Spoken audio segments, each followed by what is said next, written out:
बेटी बचाओ बेटी पढ़ाओ योजना के तहत मैंने छोटी सी लेख लिखी है जो 10 भागों में बटी हुई है। तो मैंने पहला और दूसरा और तीसरा भाग मैंने आप लोगों के सामने प्रस्तुत कर लिया है। तो आज मैं आप लोगों के सामने चौथा भाग प्रस्तुत कर रही हूँ। बेटियों के बालिग होने की बात की परेशानी। अभी की इस दुनिया में जैसे कि आजकल लड़कियां अपने ही घरों में सुरक्षित नहीं है। लड़कियां जब घर में अकेली रहती हैं तो उन्हें डर लगा रहता है कि हे भगवान, कोई इंसान मेरे घर में घुसकर कुछ गलत शब्द न बोल दे या फिर मेरे साथ कुछ गलत न करे जिससे मैं बदनाम हो जाऊं। लड़कियां अपने ही घरों से कहीं बाहर जाते हुए भी डरती हैं कि कोई लड़का उसके साथ कोई बदतमीजी न कर दे। अगर कोई लड़के किसी लड़की को कुछ बोल देते हैं या छेड़ देते हैं या फिर गलत दुष्कर्म भी कर देते हैं तो लोग लड़कों को गलत नज़र से नहीं देखते, न ही कोई कुछ कहता है।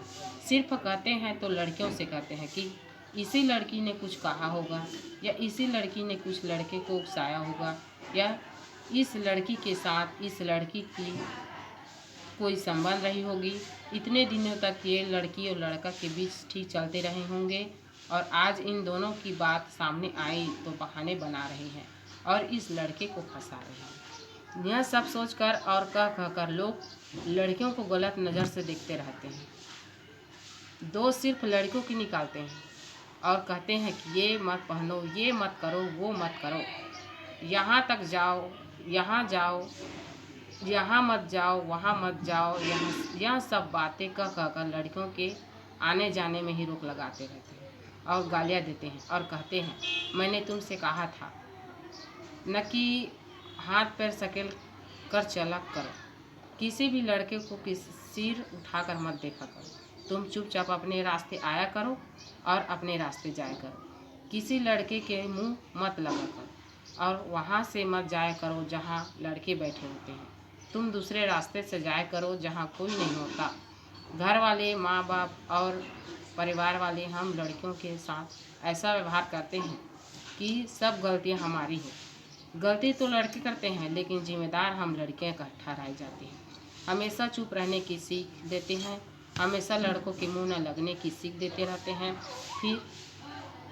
पर हमारे परिवार वाले ये नहीं सोचते कि हमारी यही चुप्पी, हमारी यहीं सिर झुकाकर चलने को लड़के हमारी कमजोरी समझते हैं। आजकल की लड़कियां अपनी ज़िंदगी खुलकर भी नहीं जी सकती क्योंकि उन्हें हमेशा डर लगा रहता है कि आज उसके साथ कुछ गलत न हो जाए। लड़कियां अपने आप को कहीं भी कभी भी सुरक्षित नहीं समझती, सिर्फ लड़कों के हरकतों के कारण। लड़कियों की ज़िंदगी नर्क से भी बदतर हो गई है। पता नहीं आजकल के लड़के लड़कियों को क्या समझते हैं। क्यों हमारे आसपास हमारे ही घरों में लड़कियां सुरक्षित नहीं हैं? क्यों अपने ही माँ बाप की आबरू, अपने ही माँ बहन की आबरू को लूट रहे हैं? क्यों हम अपने ही माँ बहन की आबरू को लूटने से बचा नहीं पाते हैं? हम लोग ये भी नहीं सोचते कि जितना हक लड़कों को जीने का होता है उतना ही हक हम लड़कों के भी तो होती हैं। क्यों लड़के ये नहीं सोचते कि हमारी माँ भी तो एक महिला है जिसने हम लोगों को जन्म दिया।